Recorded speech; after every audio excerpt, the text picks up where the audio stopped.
Massive congratulations to the Spanish boys. What a performance from these boys. They've been tactically disciplined from the very first minute to the final whistle of this game. They've shown that it is teamwork that takes you further and not just individual brilliance. What a performance.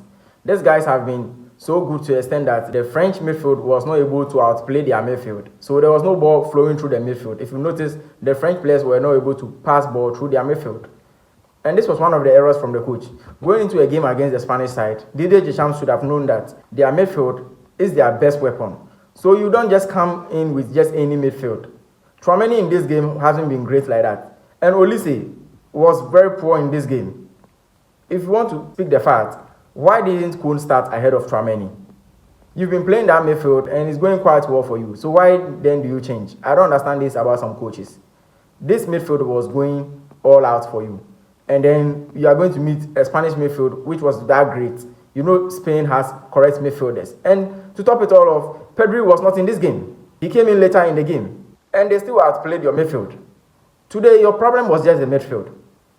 Olise didn't turn up. Tchouaméni also didn't turn up. Rabiot, I don't know why Rabiot is part of this team in the first place. I said in my previous videos, I don't know why Rabiot should be part of this midfield. But then he's your boy and you love to play Rabiot in all your matches. And that's fine. But you had Kante. With this Spanish midfield, you needed someone with more energy, someone who could outrun them, and someone who could give those decisive passes. So Kante should have been in this midfield, but unfortunately, Kante never played this game.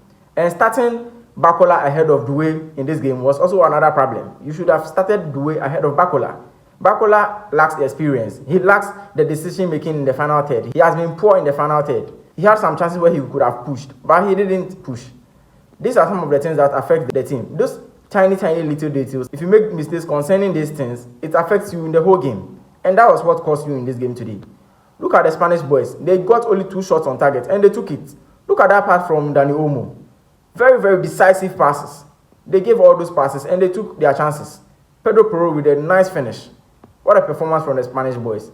It's a disappointing match for the French side because they didn't really play well in this game. And Rodri, I must say, Rodri is one of the best players in this tournament. Look at his positioning and how he controls the tempo of the game. The Spanish boys play because he is there.